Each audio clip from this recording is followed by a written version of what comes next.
Hello, and thank you for joining us. Due to the format of our webinar, we regret that phone dial-in audio is not available for the first 30 minutes of this webinar. This is the presentation portion of the webinar before we get to audience feedback. Dial-in will be functioning for the second portion when we take audience feedback. If you would like to listen to the webinar on your mobile device, you must download the GoToWebinar app for Android or Apple devices. If you're not able to download the app, rest assured this webinar will also be available for on-demand viewing at broadbandusa.gov/past-event no later than December 22nd. Thank you, and we'll get underway.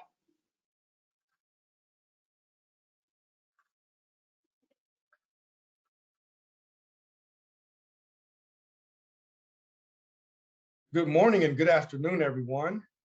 We are excited to have you here for the first session of our Infrastructure Investment and Jobs Act broadband programs, the Public Virtual Listening Series. I am Scott Woods. I'm the Director of the Office of Minority Broadband Initiatives here at NTIA's Office of Internet Connectivity and Growth, and I will serve as your moderator for today's session.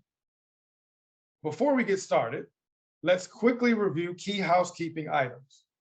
First, the presentation, along with the transcript and recording of today's session, will be available on the Broadband USA website within 7 days under the Events, Past Events tab. Second, if at any time you experience technical issues with the virtual platform, please use the Q&A box to send a message to our event organizers, or you can send an email to broadbandforall@ntia.gov. We are excited to have so many of you join us today as you represent a wide array of stakeholder groups to provide input on our Infrastructure and Jobs Act broadband programs. Our collective collaboration and your input will be key factors in the success of these programs, and today we will open up the microphone to hear from as many attendee participants as we can. Again, your constructive feedback is critical to our next steps to design and implement these programs. Given our time constraints, however, it will not be possible to hear from everyone who would like to speak. If we do not get to you, or if you prefer to provide written comments, please feel free to provide your input on the discussion questions for today by submitting them in the Q&A box in the GoToWebinar module, or by emailing them to, again, broadbandforall@ntia.gov at any time. We will also release a formal request for comments on these programs soon, so stay tuned for that, and more details will be coming and be released shortly. With that, let's go over today's agenda. We will start by hearing from our leadership, the Honorable Gina M. Raimondo, the 40th Secretary of the Department of Commerce, and then followed by Evelyn Romilly, our Acting Assistant Secretary of Commerce for Communications and Information over NTIA. Next, we'll have Doug Kinkoff, the Associate Administrator for NTIA and the Office of Internet Connectivity and Growth, who will provide more formal introductions shortly. Next, we will provide a quick overview of the broadband programs authorized under the Broadband Infrastructure Law, or the IIJA, and we will have 3 speakers covering this section. As I just mentioned, Doug Kinkoff is our Associate Administrator, and he had joined the Department of Commerce in 2010 and has served in several leadership roles, including Acting Assistant Secretary. In his current role, Mr. Kinkoff is responsible for all of NTIA's broadband programs, which includes our current grant programs we launched this year, includes the Broadband USA brand, the Office of Minority Broadband Initiatives, and the development, implementation, and management of the roughly $48 billion broadband programs under the IIJA. Next, we have Russell Hanser, who is the Director of Communications Policy Initiatives in the Office of Policy Analysis and Development here at NTIA. He currently is leading the NTIA policy team, working to design and implement the broadband programs. Previously, Russ spent 15 years as a partner at the Washington, D.C. law firm of Wilkinson, Barker, and Nauer, where he represented network operators, equipment manufacturers, trade associations, and investment funds, and telecommunications regulatory matters. Next, we'll have Adam Geisler, who recently joined NTIA's Office of Internet Connectivity and Growth as a national tribal government liaison. His leadership has been critical in the design and implementation of our Tribal Broadband Connectivity Grant Program that you will hear more about today. Adam was previously a national tribal government liaison with FirstNet, the First Responder Network Authority. He is a member of the Lahala Band of Luswino Indians near San Diego and has served in an elected leadership role with his tribe, running tribal governments and shaping national policy. During our final segment, we will launch the listening session, which I will moderate, and I will provide additional details later. And with that, I will pass it over to Doug Kinkoff to introduce our special guests for their introductory remarks. Mr. Kinkoff, over to you.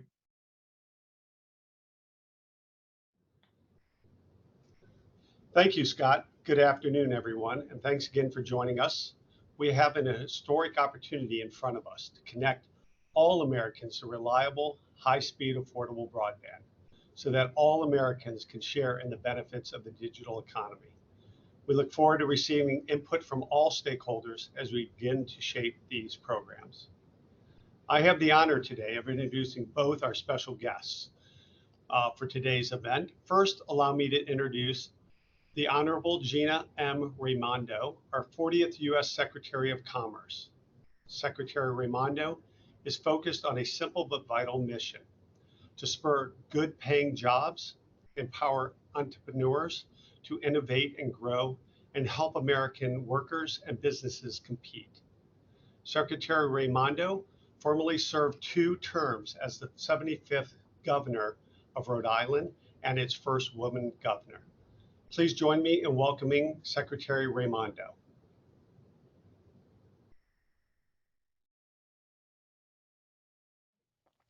Welcome to today's virtual listening session for the Department of Commerce's broadband grant programs under the Bipartisan Infrastructure Law. We're here thanks to the leadership of President Biden, who secured a transformational deal for the American people. Today, we're focusing on the portion of this landmark law that will bring our entire economy online and allow America's entrepreneurs and businesses to better compete globally. The Bipartisan Infrastructure Law provides $65 billion to expand broadband in communities all across America, $48 billion of which is allocated to the Commerce Department's National Telecommunications Information Administration, or NTIA. We're not only here to share what the Department of Commerce is doing, but we're also here to get your feedback, which will be essential as we begin to shape programs that will connect all Americans to reliable, affordable, high-speed internet. COVID-19 made it crystal clear that the internet is a necessity for everyday life. But more than 30 million Americans lack access to reliable broadband, and the problem is worse in the minority and rural communities.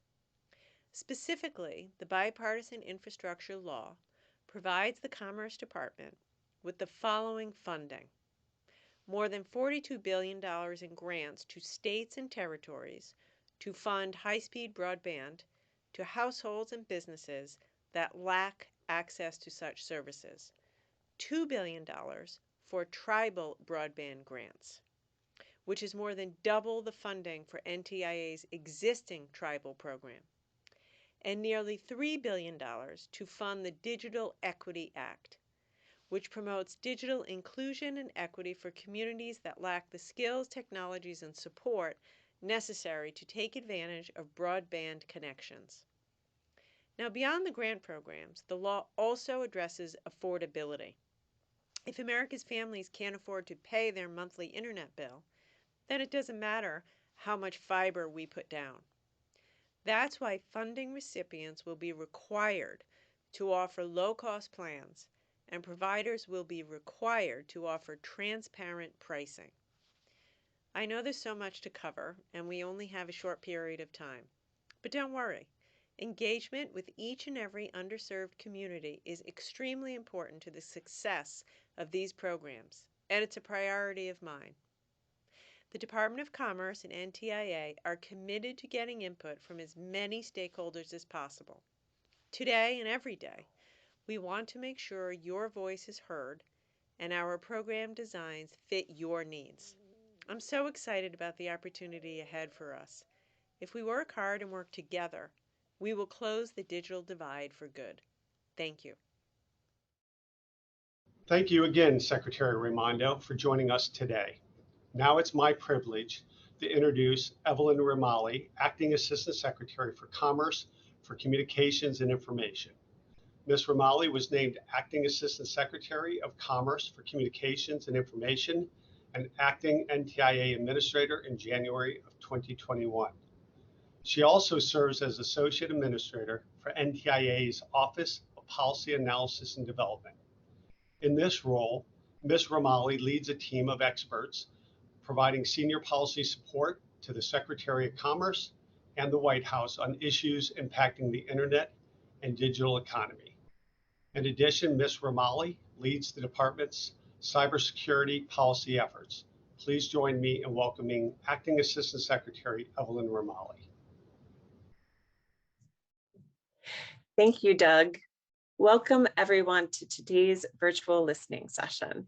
I want to thank the Secretary for being with us today and for her leadership in getting the bipartisan infrastructure law passed. Her direct involvement in negotiations with lawmakers helped ensure that one of the main goals of the law was ending the digital divide. As you know, when he came into office, President Biden set an ambitious goal of connecting every American to high-speed, affordable internet. The bipartisan infrastructure law delivers the resources to help us reach that goal, as the Secretary explained so well. NTIA is excited and ready for this responsibility. For years, we have been building relationships with all 50 states, 5 territories, and the District of Columbia through our State Broadband Leaders Network. These relationships will help us focus and scale technical assistance to states to ensure success of the program. But I want to be clear today that we need your help. This is a historic investment, and it requires an all-hands-on-deck moment. This will be more than a whole-of-government effort. This needs to be a whole-of-country effort. We're focused on getting this right and are closely tracking best practices and potential lessons learned from our other programs. But we need your feedback on vital issues that help us shape these programs. Today is just the first step. In the weeks to come, we will hold additional listening sessions and issue a request for comment to gather input. This is a pivotal moment. The path we set over the next few months will have a huge impact on how competitive our economy is 50 years from now. NTIA is committed to getting this right in partnership with all of you. We look forward to hearing from you today. Thank you.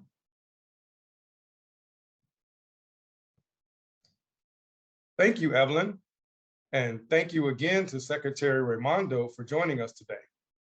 We will now go into the next item of our agenda, which is an overview of the IIJA broadband programs by Doug Kinkoff, Russ Hanser, and Adam Geisler. Please note that we will not have a Q&A session following these presentations, but will take your questions on the discussion topics and ensure that we will have as much time as possible to collect your input from our audience on these programs. If you have any specific questions regarding any of the IIJA programs, please send them to the email at broadbandforall@ntia.gov. Again, broadbandforall@ntia.gov. Without further ado, I will hand it back over to Doug Kinkoff to kick off our IIJA broadband programs overview. Doug, over to you. Thank you, Scott. Now I'd like to provide a high-level overview of the Infrastructure Investment and Jobs Act. Congress allocated $65 billion in broadband funding, of which $48 billion of this new funding will come to NTIA and will be applied across 4 different programs. The first is the Broadband Equity Access and Deployment Program, or BEAD, in which it will receive funding of $42,450 million. $2.75 billion will be allocated to the Digital Equity Program, and $2 billion will be allocated to the current tribal program that NTIA is currently overseeing. And $1 billion will be applied to a new middle mile program. In addition to this approximately $48 billion coming to NTIA, there is $14.2 billion that will be allocated to the FCC for the Affordable Connectivity Program, which will replace the EBB program that's currently underway. USDA, via the Rural Utility Service, will receive an additional $2 billion for broadband, and $600 million will be made available via private activity bonds for states and local governments. Now let me provide a little bit deeper dive on the BEAD program. Again, $42,450 million will be allocated to this program. It is targeted to states and territories based upon formula, and that formula really is driven by 2 elements. One, the number of high-cost areas in each state relative to the country, and the number of unserved locations relative to the number of unserved locations in the country.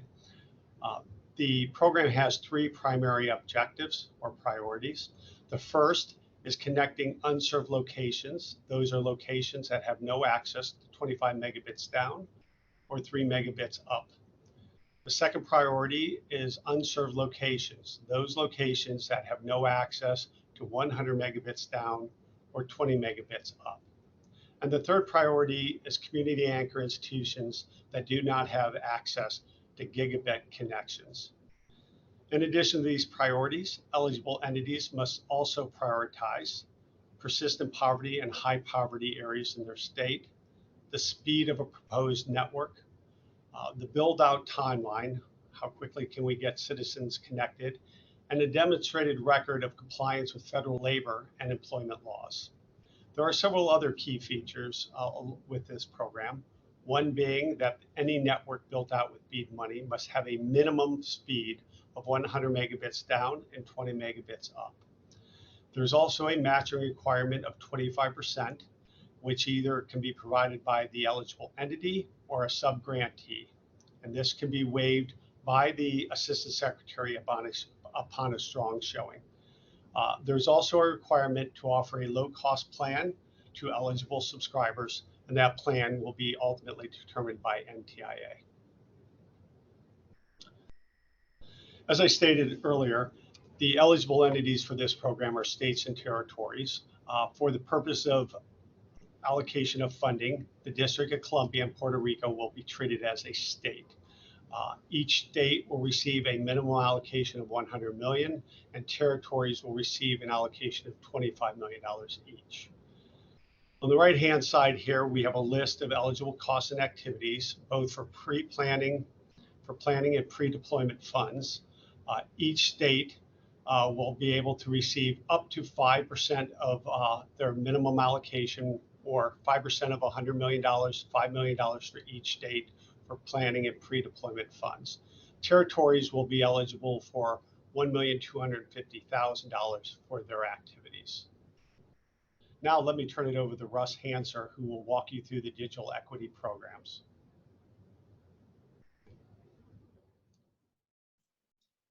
Thank you so much, Doug. I'm Russ Hanser, and I'm going to be discussing the digital equity programs. So the Digital Equity Act, which is passed as part of the bipartisan infrastructure legislation, creates 3 sequence programs to promote digital equity and digital inclusion. Together, those total about $2.75 billion. And their goal is to ensure that individuals and communities have the information technology capacity needed for full participation in the society and economy of the United States. And when the Act considers digital inclusion and equity, it thinks very broadly in terms of the communities that it is intended to help. It runs from veterans to low-income Americans to aging individuals, incarcerated individuals, individuals with disabilities, individuals who face language barriers, individuals who are members of racial or ethnic minority groups, and individuals residing in rural areas.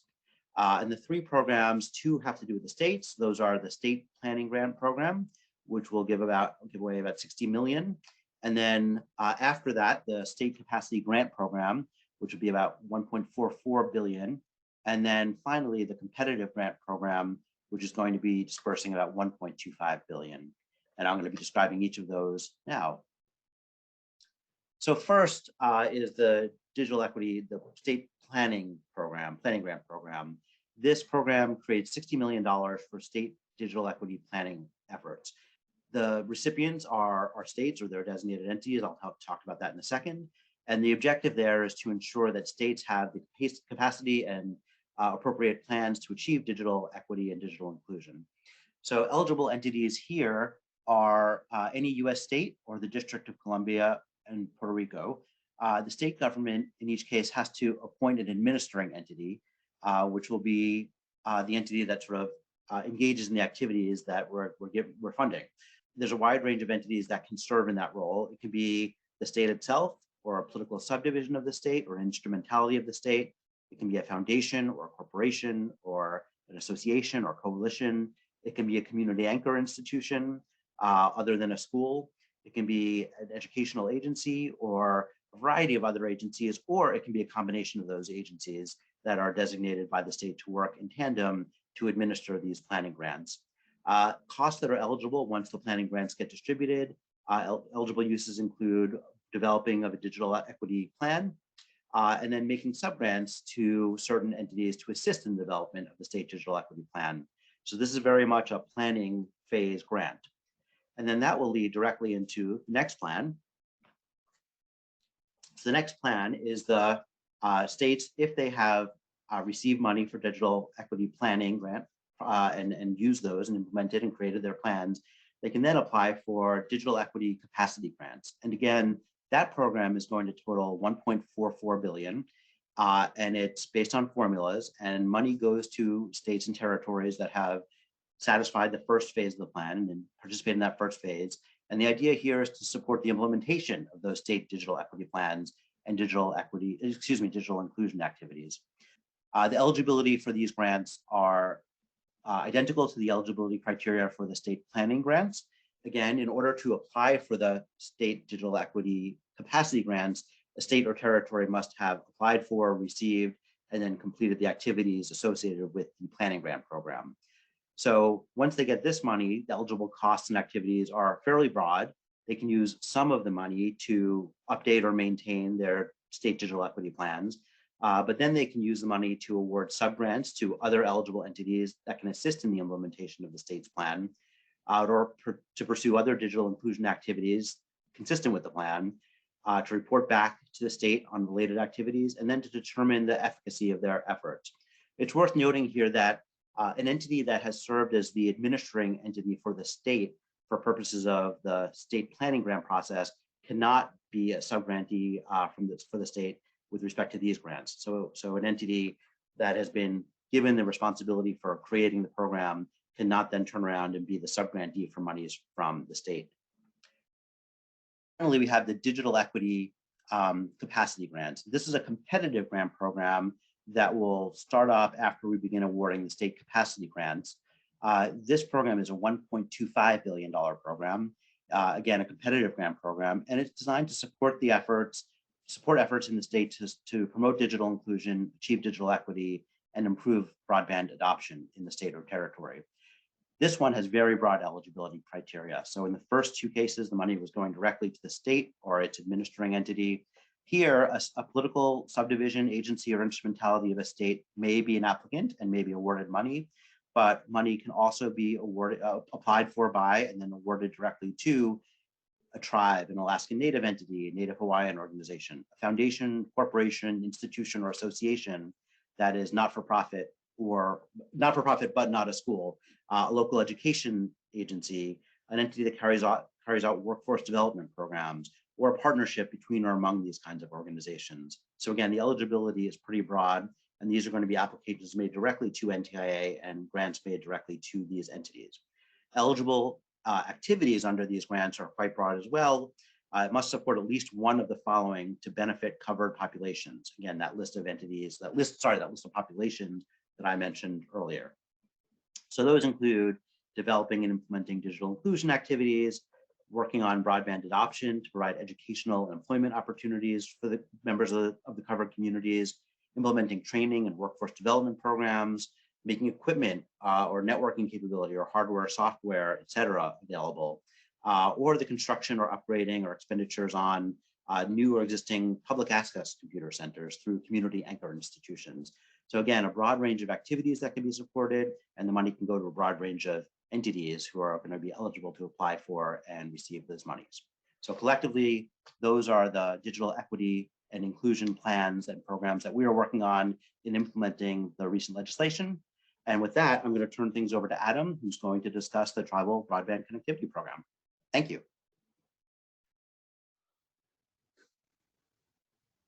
Well, thanks, Russ. And hello again, everybody. My name is Adam Geisler.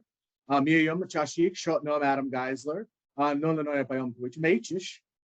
I am the National Tribal Government Liaison here with the Department of Commerce, NTIA, within the Office of Internet Connectivity and Growth. So obviously that we've been talking a lot about broadband as it relates to the IIJA. And of course, there's been an update to the tribal connectivity components related to that for the Tribal Broadband Connectivity Program. So we have a few amendments that we want to talk about with you today. So with that, we'll go ahead and move on to the next slide. So in terms of the technical amendments to the new funding, we're excited because we believe it really is going to strengthen the current Tribal Broadband Connectivity Program in a few different ways.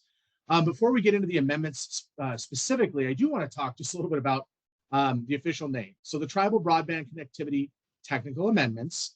The funding amount that we're talking about is an exciting additional $2 billion that has come within the program that is already up and operational here. The type of program continues to be grants to eligible entities with approved applications. And again, these are all eligible entities, the definition within the NOFO, within the existing statute. In terms of program objectives, providing new funds and extending expenditure deadlines for the Tribal Broadband Connectivity Program. And as a reminder, this was established under the Consolidated Appropriations Act of 2021. So for those of you that just want to go back and take a look at where the foundation of this particular program is at, that's your location. Now let's talk a little bit about the amendments. So Congress has added an additional $2 billion for NTIA to distribute to eligible entities, including to fund previously proposed programs. Also, thank goodness they heard you loud and clear, relaxing time requirements of the original program. After receipt of funding, eligible entities now have up to 6 months to submit applications. So in the event that we open up an additional window, I just want to point out that we're not compressed into this 90-day timeline like we were before. There's actually a 16-month timeline to submit those applications. Additionally, 18 months to commit the funds to the projects. And here's another one that I know all of you are excited about, 4 years to fully expend the grant funds. So we're no longer looking at a compressed timeline of 1 year for infrastructure and 1 year for broadband use and adoption, but we're actually talking about full 4 years, which is a great reprieve, as we heard so many of you express your concerns about building something like a broadband facility in a 1 year's time frame. So we're talking about a 4-year amendment there. Number 3, allowing infrastructure grantees to expend up to 2.5% the total project costs related to planning, feasibility, and sustainability studies. And then the 4th item is preserving unused allocated funds for other tribal broadband projects instead of reverting back to the Treasury. So again, this is one of those programs where we're going to spend those dollars until we've exhausted the funding. No new restrictions have been imposed on the eligible entities or uses. So for those of you that got to know our program in the previous NOFO, and we previously were out doing our technical assistance and engagements, nothing new here. Tribal governments, tribal colleges or universities, the Department of Hawaiian Homelands on behalf of the Native Hawaiian community, including Native Hawaiian education programs, obviously tribal organizations, and Native corporations. Eligible uses in terms of what you can use the funding for, again, nothing big in terms of any changes here. So we're still looking at broadband infrastructure deployment, including support for the establishment of carrier-neutral submarine cable landing stations. We're still looking at affordable broadband programs, including providing free or reduced cost broadband service. We're still looking at preventing disconnections of existing broadband service. Of course, distance learning and telehealth, as well as digital inclusion efforts. And let's also not forget broadband adoption activities. And as a reminder, eligible activities can use no more than 2% of the funds for administrative purposes or indirect costs. In terms of the priorities haven't changed. I also just want to make sure I'm highlighting this on the slide as well. Eligible entities shall prioritize projects that deploy broadband infrastructure to unserved households. So again, the focal point of this program is to get that connectivity and the connections to unserved households across Indian country. So with that, I'm going to go ahead and turn it now over to Mr. Douglas Kinkoff. Over to you, Doug. Thank you, Adam. Now let me just provide a high-level overview of our final program that we're going to talk about today, and that's the Middle Mile program. Congress allocated $1 billion to the Middle Mile program. It is a competitive grant program and technology neutral program.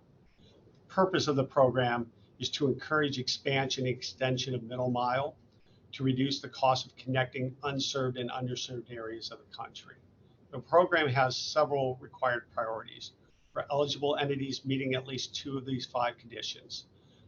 You have to adopt fiscally sustainable middle mile strategies, commit to offering non-discriminatory interconnect, identify specific documented and sustainable demand for middle mile interconnect, identify conditions and resources to speed up the middle mile project, and demonstrate benefits to national security interests. Eligible entities must also, though, agree to prioritize connecting unserved areas, connecting to contiguous trust lands, or offering wholesale carrier-neutral services at reasonable rates. Eligible entities must also offer interconnection in perpetuity on reasonable rates and terms. Eligible entities for this program is pretty wide.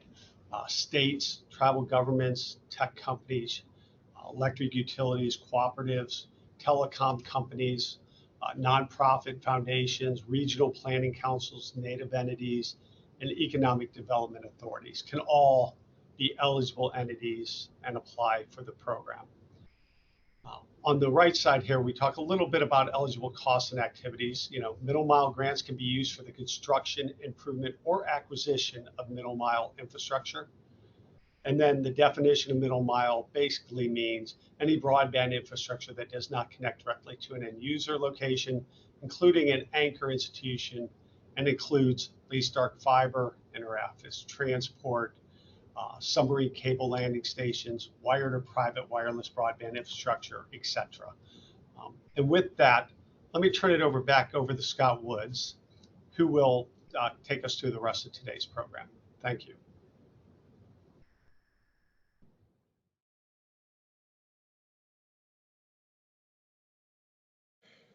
All right, we are back and ready to go. I want to thank you, Doug, Russ, and Adam, for the overview of our IIJA broadband programs. Now, we will start the part of the program that everyone has been waiting for, the listening portion, the input portion of today's session. Before we begin, let's go over a few rules and logistics, and then we'll get started. This session will be structured around 2 focused discussion questions that we seek your input on. I will provide the questions in just a moment. You may choose to provide input verbally or in writing on one or both of the questions. If you would like the opportunity to provide verbal comments, please see the instructions on your screen. Please be respectful in your remarks and try not to exceed your allotted time. If you are joining us from a computer or on the GoToWebinar mobile app, please use the raise your hand feature on the module to indicate you would like to speak. If you are utilizing the dial-in phone only audio mode, please press *6 to indicate that you would like to speak, and our organizers will send you a private message when you are up. And I want to note, we will definitely call on a diverse cross-section of representative attendees today. Now, this is very important. When I call your name, your mic will be unmuted and you will have the opportunity to speak. We will limit comments to 1 to 2 minutes each, so 2 minutes max.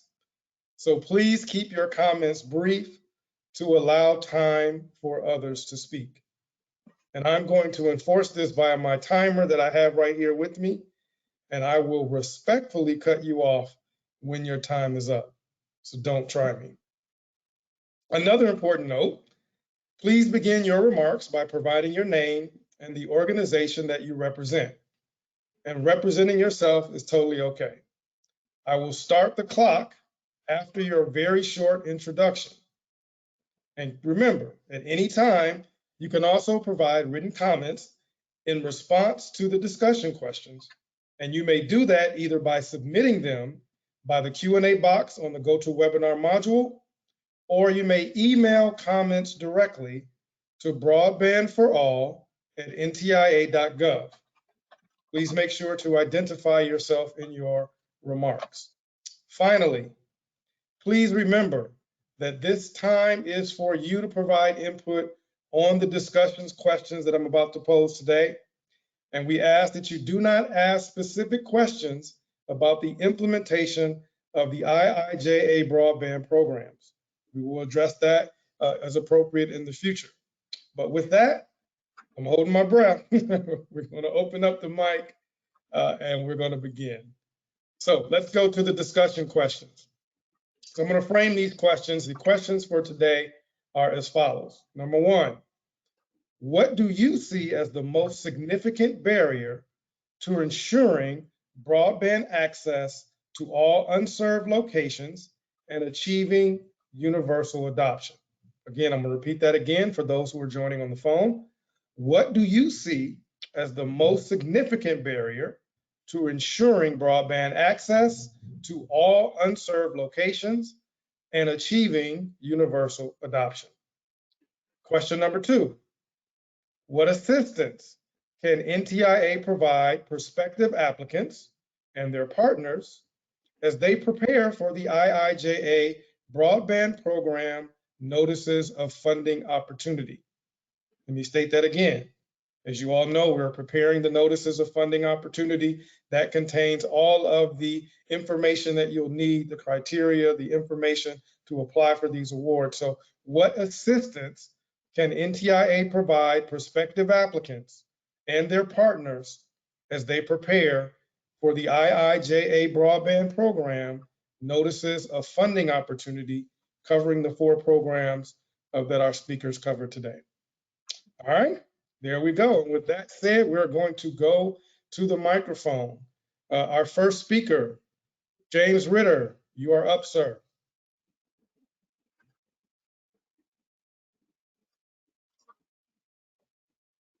All right, we're going to I'm go unmuted now. There you go. There we go. Thank you very much for your patience there. I'm James Ritter. I'm the state librarian here in Maine, and I'm also a director of the chief officers of state library agencies on their board and overseeing Digital Equity Act discussions within COSLA as well. Really addressing part of question number 2, it touches on question number 1 as well. I think having the right organizations around the table and making sure that, through your assistance, you're able to refer constituencies or people applying for the grant, state governments applying for the grant, especially during the planning stages, to libraries and making sure libraries are critical partners. State libraries ensure digital equity planning grants and capacity grants are efficiently and effectively developed and implemented. So we have a role to play there. And in all 50 states, libraries have a long history of being digital equity champions. We're experts at identifying equity gaps and partnering to implement solutions. So I would say really, in terms of assistance and as you develop rules and guidelines, I'd urge you to adopt language that makes clear that states administering entities and whatnot must include state library agencies in terms of digital equity planning and implementation. I'll offer just an example. In Maine, we oversee a network of local libraries that are community cornerstones for access to broadband technology, relevant digital resources or workforce or education, healthcare and civic engagement as well. And all these libraries have dedicated staff to provide digital programming. When you, again, look at assistance and why libraries might be so critical, in Maine, half of our 256 libraries serve communities under 3,000 people. So they're very small and rural anchor institutions. But yet these smallest libraries have access to gigabit broadband. So we're already ahead of the curve there, and I think we can play an integral part of the discussion in terms of ensuring that access reaches residents. I would just say very much. Thank you. Your time is up. Thank you so much. I do appreciate it. We have to get to more attendees. That was 2 minutes, everyone, so you can get a sense of how long 2 minutes is. Thank you, Mr. Ritter, for those comments. So next, we have Thomas Seidel. You're up.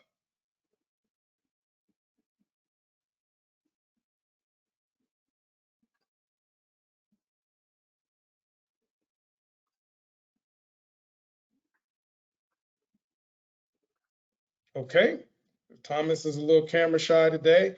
Let's go to our next participant, Iris O'Donnell Belisario.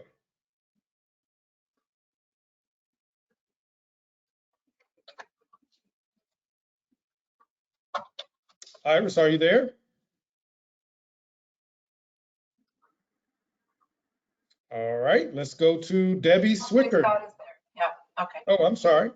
I was just saying, I don't see, it looks like Iris might have left. So Okay. we'll go to Debbie. Let's go to Debbie Swicker.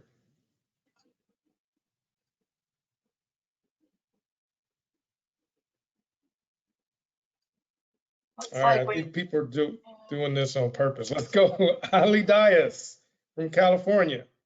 Let's give it a sec, make sure. I need to unmute Ali. 1 minute, Scott. No worries. Sorry, this is a producer. I need to find. Can you spell that for me, Scott? D-I-A-S, first name Ali, A-L-I. I see. Okay. All right, Ali, you're ready to go. Hi, this is Ali Diaz with the California Department of Education, and I was just going to address the first question. And one of the most significant barriers that we face within the Department of Education is just the infrastructure itself, building it on certain terrains or the right to access lands. And so those are some of the barriers we have experienced within our agency. We just can't, nobody wants to spend the money, I guess is basically what it does, or put the time in to build on some of the terrain up in the mountains or on lands where there's common landslides, so the infrastructure gets wiped out. And then again, we are in California, and so sometimes people just don't want us on their land due to what they're doing, so we can't build through their land to get the connectivity to the schools or to the county offices of education. Thank you. Thank you for that. Okay. All right, we're going to queue up next, Todd Smith.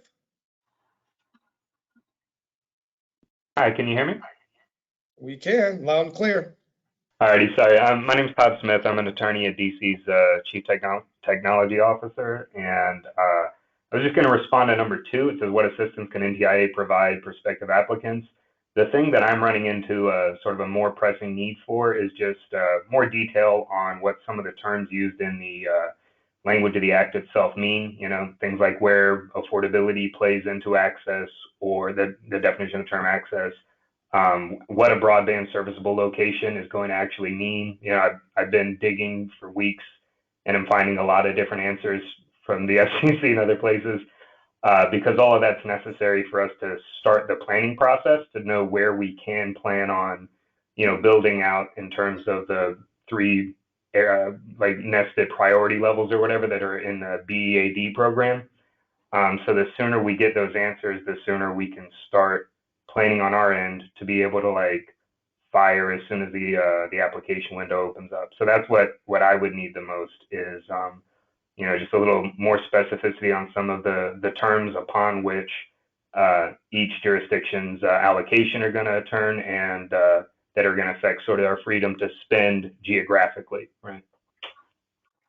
Okay, thank you very much. And just a technical note for the first a couple of people who raised their hands, if you had technical difficulties and you need to come back in, please raise your hand and we'll get back to you. Next, I want to queue up Angelina Panettiere from NLC.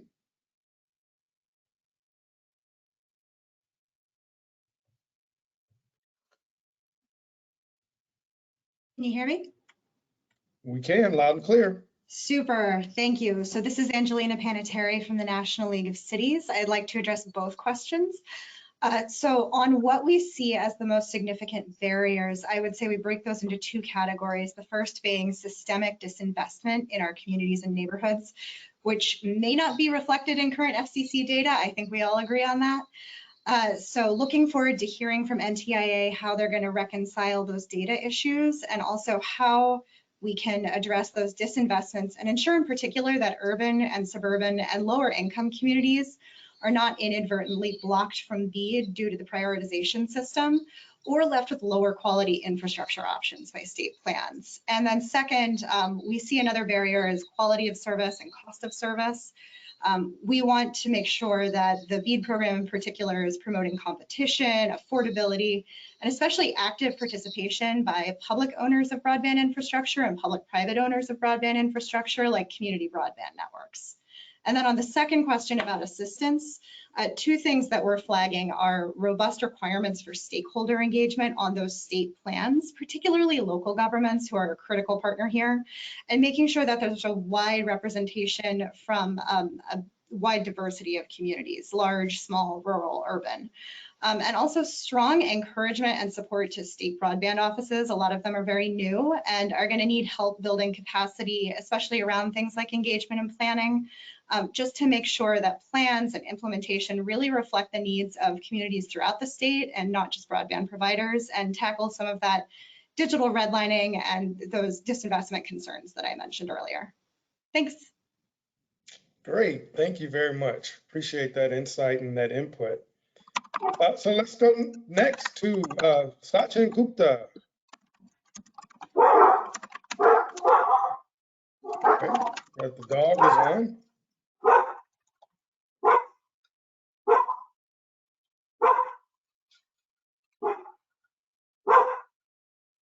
Sachin Gupta, are you there? Hi. Yes, I am. There you are. Sorry, I couldn't unmute myself. My name is Sachin Gupta. I am with CentralNet Fiber. We are a subsidiary of Central Rural Electric Cooperative in Oklahoma. We provide services to our members in North Central Oklahoma. I have comments about both of these questions. On the first one, about the significant barrier, I actually have three separate topics. One is about timing. If you put in too much time between your NOFO and your deployment, then essentially things just sit on a back burner for a long time and they don't get done. The second one is about scalability. If you're going to require 100 Mbps symmetric today, in 5 years, you would want that to be scalable up to 1,000 Mbps symmetric. So you would want to ensure that there's some language in your rules about technologies that are used that would be scalable in 5 years to a gigabit speed. And then the third one is about bad actors, which is companies and people who come in who get funded because they make rosy promises, but then they never act upon their promises. They either default or do something, and they mostly do that to keep competition out of an area where they are incumbent at. So those are the three barriers that I see. On the assistance spot, if you can arrange for some webinars or presentations for state legislators or their aides, the state broadband office, educating them about technology, telling them a little bit about what kind of technology would be best suited for their state, that would help. Great, thank you for that. I appreciate those comments. Thank you. Let's go back to Debbie Swickard. Scott, I think I have 1 minute. Let me queue up Debbie. Thank you. Okay.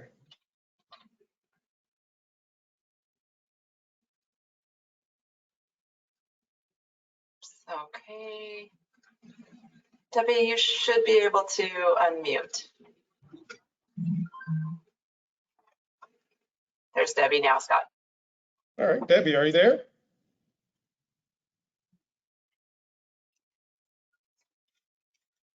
Debbie, you can begin speaking. You're unmuted.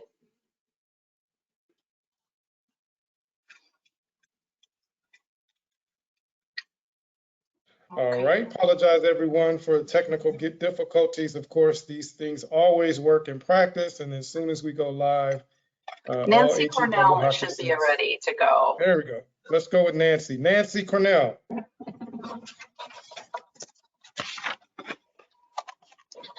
Let me double check here. All right. Okay, she sent the unmute request. Can you hear me now? Yes, there's Nancy. There we go. We have you, Nancy. How are you?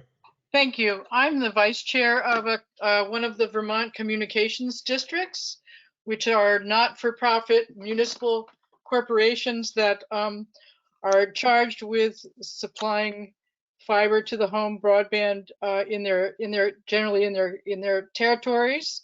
I think a significant barrier for our communications union districts is to be able to get to fund most of our build or as much of our build as possible with grant funds rather than municipal bonds, because the sooner we can, the less we have to borrow money, the quicker we'll be able to find ways to not only offer subsidies to low-income subscribers, but also be able to have funds for the actual installation.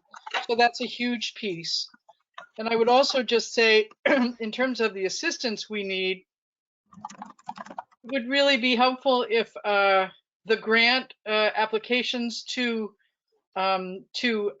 individual providers and municipal providers such as ourselves would be simple. As I've looked at a number of the government grant opportunities and applications, it seems to me that many of them are needlessly complex, and that certainly is daunting, especially when you know, we're in Vermont, we're mostly volunteers, and we don't have employees to hire to write those grants. So helping with that would be huge. Okay, thank you very much for your comments. Let's go, Jonathan Gormley.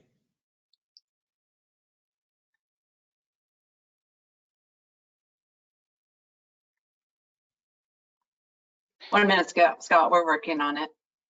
Hello, this is Jonathan. I wasn't exactly sure how the icons worked with raising hands or not, but I'll just take the opportunity to mention that in Ohio, we're really focused on both the needs in our urban areas, but also in Appalachia. So we'll be interested to see if there's some insights to provide on, in particular, the Appalachian states of America and their needs in those regions.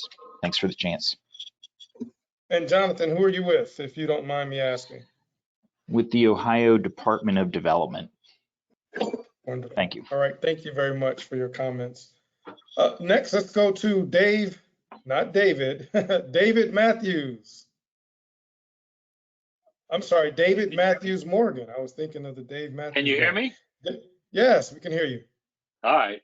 My name is David Matthews Morgan. I'm the primary grant writer for the city of Winterville, Georgia. I just submitted a $1 million plus broadband grant to the state of Georgia for monies that had already been allocated. And in my opinion, I'm going to answer question one. The biggest impediment I see as a significant bearer is having enough backbone capacity to handle 100 megabit per second connections per person. And in my opinion, the only way to do that is using single mode fiber optic cabling, which can scale up to terabytes of bandwidth. Because if you have a 1 gigabit connection, you can only support at most, actually 8 with overhead, 100 megabit per second connections. With fiber optics, either dark fiber or reasonably priced fiber solutions, active fiber solutions from vendors, you can go to 10 gigabits, 100 gigabits over single mode fiber. And that is the solution, in my opinion. And that's the barrier, because nobody wants to put dark fiber to light up to provide the bandwidth that's necessary. Okay, thank you for your comments. So noted. Let's go next to Renisha Rutter.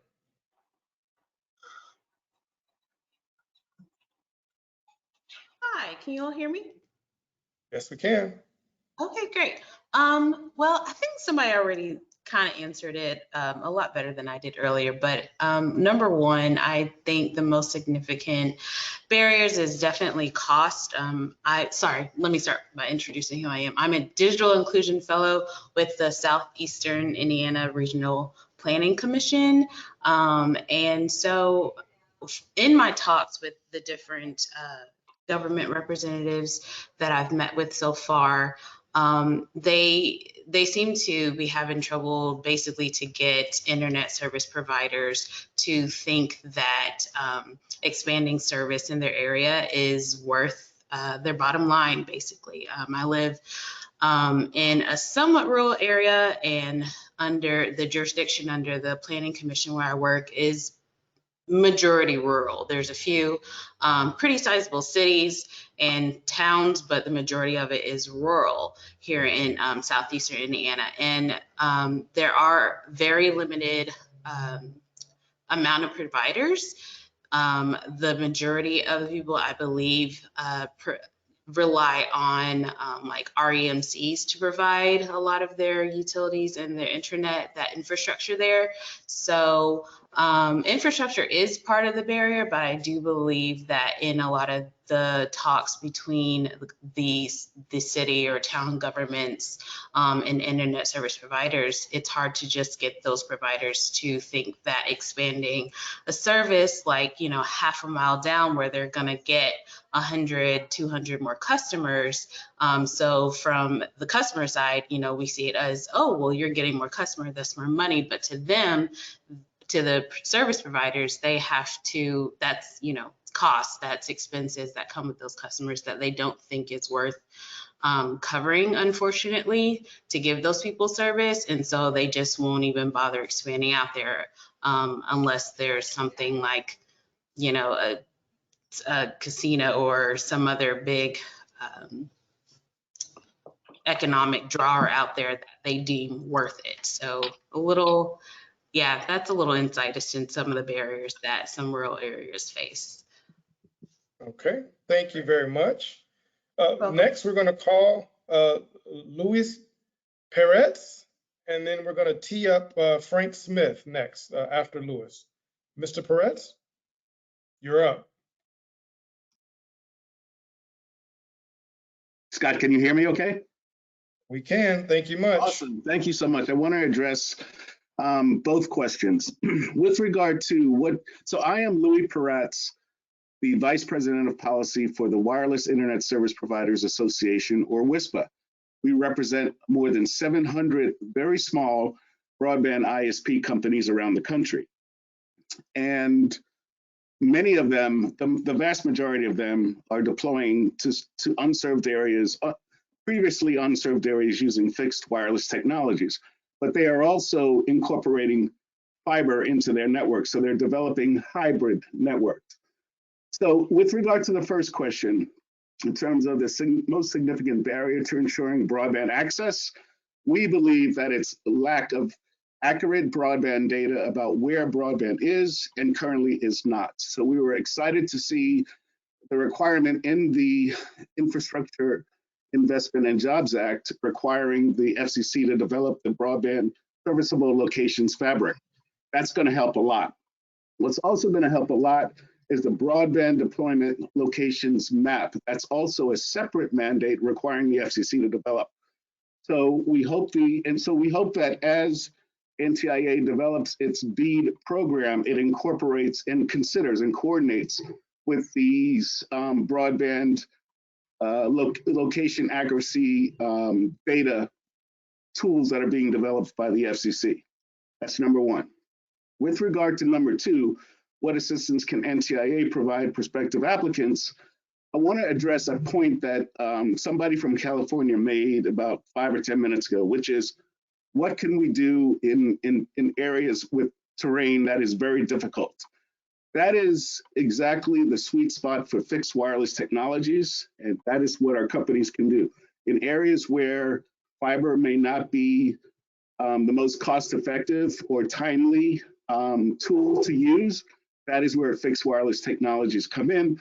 And so what we think NTIA should do is that for areas with terrain such as that, difficult terrain features such as that, they should encourage people to seek other technologies in addition to fiber to look at fixed wireless technologies. Thank you very much. Great, thank you, Mr. Peretz, for that. All right, we're going to call Frank Smith, and we're going to tee up Ryan Collins. So Frank Smith. Good afternoon. Can you hear me all right? Yes, we can. Loud and clear. Good. So my name is Frank Smith. I'm the president and CEO of the Roanoke Valley Broadband Authority. We're a municipal broadband authority, and we are in the southwestern part of Virginia, Roanoke, City of Roanoke, County of Botetourt, City of Salem. I came out of the private sector 6.5 years ago to help build this network, and it's been an interesting ride. So first of all, I'd like to thank you all for the work that you're doing, because to me, this is a ray of hope, especially on your infrastructure side. So to answer your first question, what do you say is the most significant barrier to ensuring broadband access? I really appreciate the comments. I'm going to focus on two things. One, the representative from the National League of Cities was spot on as far as the underserved, underinvestment. In certain sections of the city of Roanoke, we have where the actual life expectancy is 14 years less than the national average. That's a problem. So we want to be able to make sure we can provide investment, help this problem, and get better outcomes from that standpoint. So our barriers are sometimes artificial restrictions as far as procurement and funding, artificial barriers based on other competitive ways to keep folks from competing for the same dollars. That's been an interesting thing for us to learn. I think the second thing is, and there's a gentleman from Georgia who mentioned about it, and that is the key thing, understanding that the importance of proper infrastructure, fiber optic infrastructure, because it's great to deploy, but the problem is when you have standards that only go up to 100 up and 20 down, 100 down and 20 up, that's a very short-term perspective. It meets an immediate need, but 24 months, 36 months from now, I think we're going to be revisiting that. So I look forward to working with NTIA, understanding this and how we can form the proper coalitions. And thank you. This has been great. Thank you very much. Next, we are going to call up Ryan Collins, and we're going to cue Heidi Zemer. Ryan, you're up. Hi there. Thanks for having me. I'm Ryan Collins, Broadband Coordinator from Buckeye Hills Regional Council. We're a regional council of governments in southeastern Ohio, primarily focused in 8 Appalachian counties in southeastern Ohio. One answer to the first question, the most significant barrier to ensuring broadband access is definitely that underrepresentation of those that are connected and not. I would encourage the NTIA and the FCC to work with local organizations that have been working on this problem for years such as Buckeye Hills Regional Council. We have a website called Connecting Appalachia, where we partnered with other regional councils in Appalachia to truly show the wide range that was missed in the old FCC maps. So working with organizations such as us and other organizations across the country to really see what the boots on the ground are seeing in their areas when it comes to connectivity. And what assistance can the NTIA provide? We already have a broadband program here in the state of Ohio. We heard from somebody from our development office earlier. And something that the NTIA could do is help us with rolling out a new program quickly. So when applying for those funds, making sure that we know how to update our current programs to the newer standards. So rather than having to start from the ground up, assisting with just making those slight modifications so that those funds can be applied to and rolled out sooner rather than later.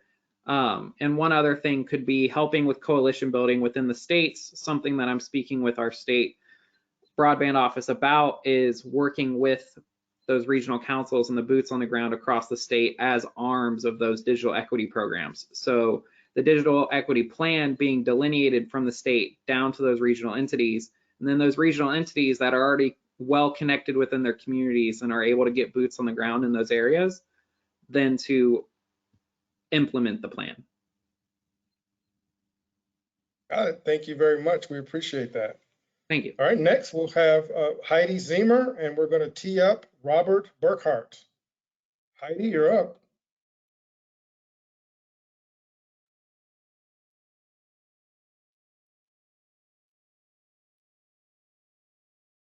Heidi, if you can unmute yourself, I think you should be ready to go. Hello. Okay. Thank you, Mr. Woods and Ms. Garner, for allowing me to speak today. My name is Heidi Ziemer. I am with the Western New York Library Resources Council based in Buffalo, New York. I'm also a member of the Western New York Digital Equity and Inclusion Coalition, encompassing 6 regions in the 6 counties in the Western New York region. And I wanted to address the first question, but I think that this actually relates to the second question, because perhaps NTIA can assist in helping us overcome some of these barriers.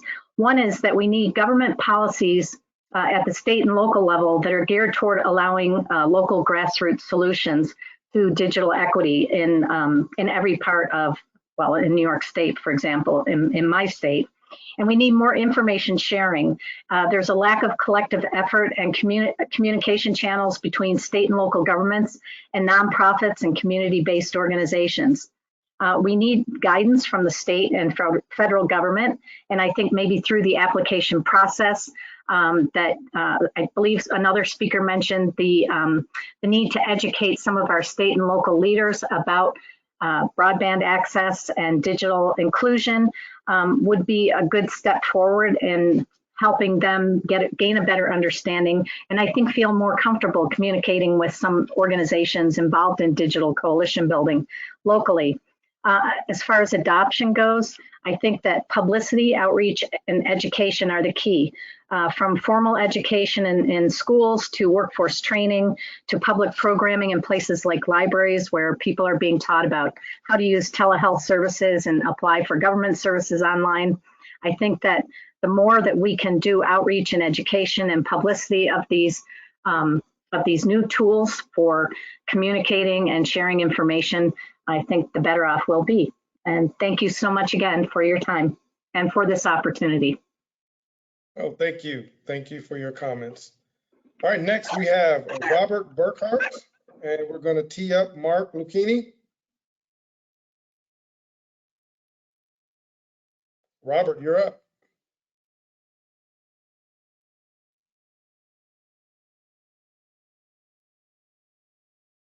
Go ahead and unmute yourself, Robert. That sounds good. Can you hear me now? Yes. Yes, we can. Very, very good. Thank you very much.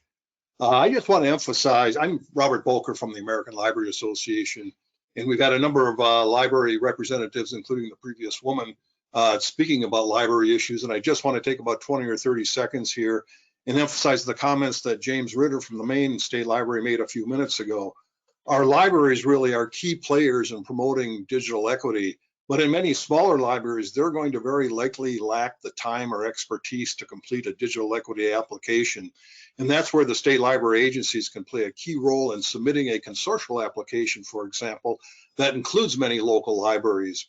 So my point is, as you folks in NTIA develop your digital equity application rules and processes, I hope you recognize the key role that state library agencies have in helping to assist you, in helping to assist those local libraries in dealing with and addressing the digital equity issues. Thank you very much.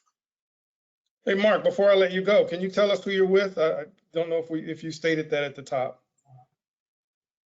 I am with the American Library Association. Ah, okay. Thank you. Thank you very much. That was Bob Boucher. Mark Lucchini is the next one up. There we go. I'm sorry. That was Robert Burkert. Okay, there we go. Sorry about that. All right, let's call up Mark Lucchini. You're up, and we're going to tee up Jason Zelli next. Yes, hello. Can you hear me? Yes, we can. Perfect. What I'd like to address is probably section 2 or discussion question 2. And I'm with Snow Cloud Services. We're a small internet service provider here in Southeast Alaska. And what I would like to see is potentially special consideration for existing providers in areas as opposed to potentially funding new providers who have may previously chosen not to build out in an area without grant funding. You know, we over the years have built out with our own investment, our own blood, sweat, and tears in areas that no one else would build out to. And a lot of this grant funding that's coming out is certainly the way I see it and have noticed other applications is potentially overbuilding with people, you know, other companies that basically had no skin in the game previously, and they wouldn't do it unless they had grant funding. I think this prevents overbuilding and unfair competition. I think it certainly supports businesses who have already invested in a community, but may simply just need some extra help to provide complete coverage or more coverage of upgraded service. And I think, you know, this would kind of unleash competition by smaller innovators. I think those companies that really provided services on their own over the last few years. You know, we went from 10 by 2 to 25 by 3, and now we're going to 100 by 20 as sort of these metrics to provide broadband. It's moving pretty quickly. These smaller innovators can provide these services quickly, and they may already be there. We just need to have special consideration for them and maybe a little bit more outreach. You know, we all know the maps are not necessarily accurate. And I think with a little bit of searching out for some of these smaller providers in areas, I mean, simply Googling, you know, providers in certain areas brings up a lot of information, a lot of companies that may have been overlooked. And so I would like special consideration for things such as that. Thank you. All right, thank you, Mark. We appreciate that. Next, we have Jason Zelli, and then we're going to tee up Kevin Taglin. Hi, Scott. This is Jason. Can you hear me? We can. Thank you. All right. Thank you. I'm Jason Zelli. I'm with Corning Optical Communications, and a couple comments on both questions. My first point, and it might be granular, but I think for having folks, those that truly do need the broadband service, defining very clearly and rigidly what access to broadband is going to be very important here, because access to and connected to are not synonymous. They're not the same. So we need to make sure that in this process that the states are defining very clearly how they will define success in allowing folks to get connected to broadband service. And that could be something, for instance, as simple as they must be hooked up within 24 to 48 hours upon request, or something specific, so that it's not taking an extended period of time to connect these folks, whether that be satellite, fixed wireless, or fiber, or any other means of broadband. I think the other second point here is we can't allow undue burden on homeowners. There's plenty of cases where homeowners are denied service because they live too far away from the main road. I think some other callers have brought up some similar instances, but we can't allow subgrantees to put burden on homeowners that are undue. There's a great example. This broadband initiative has been compared to the Rural Electrification Act, and there's a story about a farmer who couldn't get connected by a co-op because he lived too far away. So he literally hooked his house up to a tractor and he moved it half a mile down his road so that he could be close enough to get connected. We can't do that these days. So we need to make sure that homeowners are protected in that way. And then finally, I think a previous homeowner or previous, caller mentioned a little bit about future proofing in the next, 36 months or so. I think we should take into consideration how states are planning for over the horizon technologies that will put stress on broadband infrastructure, things like autonomous driving or other network needs that need to be incorporated into their plan, because what you don't want is another digital divide where urban communities are left behind because they simply aren't connected to new technologies, right? If a car can't drive to them, automated, then they're just not going to get visited, right? So we want to make sure that this money lasts for decades to come, and that states are considering those types of requirements on their network. Thank you. Thank you, Jason. We appreciate those comments. Note, folks, we only have about 13 minutes left in the session. So we're, again, going to try to call on everyone that we can, just alerting you to the time. So next we have Kevin Tagling, and then we're going to tee up Mari Savakis. Kevin, you're up. Thank you, Mr. Woods. I just wanted to address the barrier to achieving universal broadband adoption.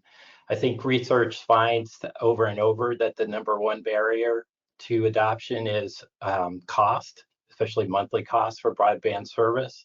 So I'd like to ask that the NTIA, in working with states and providers, come up with affordable plans that are affordable for everyone, including the unbanked, which might mean that they have to be free. We would ask that you work in coordination with the FCC to make sure that there are plans available to low-income people that could be covered by the Affordable Connectivity Program. And I'm sorry I didn't introduce myself. Kevin Tagling from the Benton Institute for Broadband and Society. Thank you. Thank you, Kevin. Next, we go to Mari Savakis. I'm sorry I mispronounced your name the first time, and we're going to tee up Nick Stanley. Mari, you're up. Hi, Mr. Woods. Thank you so much. Mari Savakis, I'm with CHIME. That stands for the College of Healthcare Information Management Executives. And our members are CIOs and others in the C-suite who purchase and deploy technology for hospitals and health systems across the country.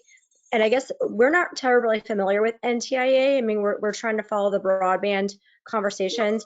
To respond to the two questions, I think the things that we would say first would be accountability, just making sure that the money is spent in ways that it was intended by the administration and it gets to the people who need it the most.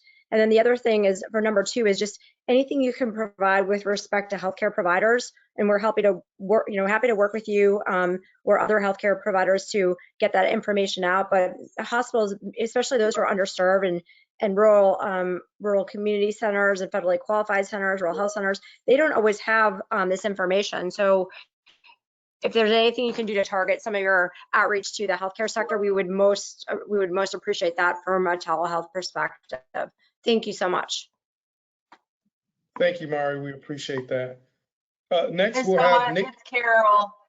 Yes. Nick Stanley has let us know he does not have any comments, so we can go on to the next person. Okay, so we're going to call on J-Mel Poole, and then we'll tee up Roberta Silverstein. J-Mel, there you go. Great. Hi, thanks for putting on this presentation. I'm Mel Poole, Director of Ocala Fiber Network here in Florida. And we're a government entity, municipality that's been operating in this space for over 20 years, providing high-speed internet to community institutions, to include schools and libraries. Our challenge is, one, updating the map so that we can get out. And we're kind of a mix between a rural and an urban area as we follow the electric backbone of our electric utility services. So for us, being able to play in this space is nothing unusual for us. We've been playing it for some time now. So I think one of those barriers for us is updating the maps is one big challenge for us, and probably two, that recognizing that government municipalities can play in this space and offer high-speed broadband internet to those unserved and underserved locations. That's question one. Question two, as far as assistance, I think from a government perspective, kind of tamping down the verbiage in those applications, whereas I think someone mentioned that those grants can be very, very cumbersome when you're trying to write one. As I'm not a professional grant writer, but I can tell you that reading those grants and trying to apply for those grants, I think it just kind of be simplified a little bit, where the average person can go in and apply for a grant. So thank you, and look forward to hearing back from you. All right, thank you. We appreciate that. Up next, we have Roberta Silverstein, and we'll tee up Corey Block. Hello. Roberta? Yes, hello. Yes, Can we you can hear me? hear you. Yes, we can. Great. All right. Yeah, thank you so much, Mr. Woods and Ms. Gardner, with regard to, providing this session for all of us to communicate to each other. I'd like to answer number 2 first and then go back to number 1. And I messaged this as well. There are so many players in this marketplace and so many interested audiences. It would be great to have a directory of some sort where we can all input our contact information so that we can actually collaborate with each other, because we are a very small trade association. I haven't introduced myself, Roberta Silverstein. I'm with the Multimedia Over Coax Alliance. And what we do is we create technology standards that utilize existing coaxial infrastructure for connectivity of multi-gigabit broadband internet services. I know you've never heard of us. We don't lobby to Washington, D.C. Because we just can't afford to do that. But I'm actually typing everyone's information that I can gather, just because I would like to collaborate with all of these resources and all of these brilliant individuals that have been on the call today. So that is one of the things that I would say is assistance that you can provide applicants and partners, is a directory where we can connect with each other. And then in answer to the first question, one of the things that we've been doing, and we actually been talking about digital inclusion and equity for the last 3 years, is really looking at not throwing out the bathwater, that in many of the underserved urban areas, connectivity resources are available in multi-dwelling units through existing coaxial cabling infrastructure. And that can be utilized in a number of different ways, including fixed wireless, including with fiber broadband, fiber PON. So I would recommend that we not throw out and just blow fiber into all the MDUs that are available. If it's worthwhile to do that, if there's a location that has television service already, it can get broadband connectivity. And would love to be able to determine how to reuse that. So thank you. Okay. No, thank you for those comments. We appreciate it. All right, we have about 5 minutes left to see if we can get to everyone here that I have queued up. Next, we have Corey Block, and we're going to tee up Patrick Harrison. Corey, you're on the mic. Hi. So I'm Corey Block. I'm a planner with Westmoreland County. We're in southwestern Pennsylvania. And I would say that the most significant barrier is the coordination and capacity needed to pull off something like this. I mean, we're a huge county. We go from rural to urban. We have 65 municipalities, but a lot of those municipalities are so small and barely have a staff of their own. They can't handle this. So the county is taking the lead. And while we do have some municipalities that are taking the charge themselves, for the most part, the county is facilitating that effort, and the rest of throughout the rest of the county. And just coordinating across such a large area, learning about all the new technologies, trying to get grant funding, learning about implementation. I mean, having the resources to do all that, I think, is one of the most significant barriers that we have currently. And that is about it for me then. Thank you very much. All right, thank you very much. So next, Patrick Harrison, and we're going to tee up Daniel Holbrook. Patrick?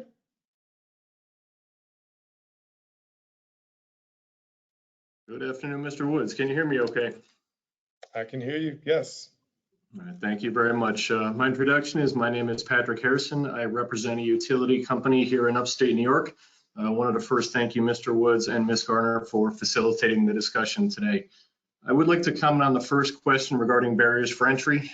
For some additional context, over the past 5 years, New York State has engaged in a similar initiative to expand broadband service to unserved or underserved communities through the Empire State Development and the New York Broadband Program Office. Those offices have partnered with utilities and ISPs, telecoms, in an effort to expand broadband access across New York. During that expansion, we have encountered two primary barriers. One, challenges relating to existing infrastructure, terrain, and areas served. And as mentioned, challenges with identification of those lesser served communities. With respect to the infrastructure challenges, that does include difficult terrain and remote areas, which has resulted in higher make-ready and construction costs for telecommunications and ISPs. Those costs to provide access in those areas, for example, areas within the Adirondack Park, via traditional fiber optic, we've found may not be feasible, and ISPs have been hesitant to expand into those areas due to the cost for entry and limited opportunities to generate revenue. For those alternate solutions for service, including satellite internet or wireless, as suggested here, may allow those entities to provide service to areas otherwise inaccessible to traditional fiber. Second, I did want to state I agree with multiple comments regarding challenges to the location and data accuracy, as we have experienced that in New York State. Inaccurate surveys and records of served communities have resulted in gaps or areas that remain underserved even after those initial expansions. Previous surveys considered a community served if only a certain percentage had access to service, although a significant did remain unserved. I think accurate surveys and records of homes served is critical in ensuring that those communities who do need access receive them. Wanted to thank you for the time and the opportunity to comment. We're eager to continue this initiative here in New York. Thank you. Thank you, Mr. Harrison. Next, we're going to have Daniel Holbrook, and we're going to tee up Bob Boucher. Daniel? Daniel Holbrook with the Oregon Broadband Office. Thank you, Mr. Woods. And so for number one, we have frontier remote communities, and cost is very important and is a barrier. And what that specifically means is middle mile has to be a factor in all projects. Additionally, the operation, maintenance, and replacement program and cost and ongoing costs typically don't make the business case for a lot of our ISPs, and so how continued support or financing is going to be important for that as well. Additionally, data transport costs is a factor for that. And then one more item under this, really under the digital equity space part is, I haven't seen anything that really scales up training and support that could really be implemented statewide so that we're not replicating a whole bunch of other programs. And then for the second question, having some type of universal templates, applications, things that could be easily modified for states and for communities would be helpful. And then lastly, if the NOFO could be structured so that components of that could possibly be copied and pasted, consider that a plug and play. Thank you, sir. Thank you very much. And we are at our last caller of the day. We have Nancy Werner. Nancy, if you're here, the microphone is yours, and you are our last input for today. Okay, thank you very much. I was assuming you wouldn't get to me, so I appreciate it. To be very brief, will just echo, I'm Nancy Werner, the General Counsel of NTIA, which is the National Association of Telecommunications Officers and Advisors. I would like to echo the comments that Angelina Panettiere from the National League of Cities made. I think she made excellent points. And I'll just kind of emphasize with respect to the second question, what I have heard from members is just concern about the coordination issue that Angelina raised and questions about what local governments can be doing now to prepare for coordinating with the states in terms of the grant applications that the states will submit. And then also how we can make sure that local governments and municipal providers are included. I know the law requires that they not be excluded, but I think finding ways to make sure they are effectively included where they're the best option is important. And then finally, just to echo what the gentleman from DC said, I think there are some unclear aspects of the BEAD provisions of the law. And so the sooner we can get some clarity on those things, the better. Specifically in the subsection on uses of funds, there's about 5 or 6 different uses of funds, and only 2 of them really are the deployment and the planning purposes that are discussed at length in the bill. So I'd be interested to see what NTIA is going to do in terms of those other uses of funds, which would really help states and local governments start planning how they could apply for these grants. Thank you. Thank you, Nancy. And thank you, everyone. Our time is up. We do appreciate it and do apologize for the technical difficulties we experienced, as you all know, during these virtual platforms, especially during this COVID time. If it's going to go wrong, it's going to go wrong in your lives. So I do appreciate everyone for your patience. If you did not get an opportunity to provide verbal comments during the session, we still want to hear from you. And your input is very important to us and this collaborative process that we're building. Please submit your written comments to broadbandforall@ntia.gov. And before concluding today's session, please be advised that we have scheduled additional public listening sessions through February 2022.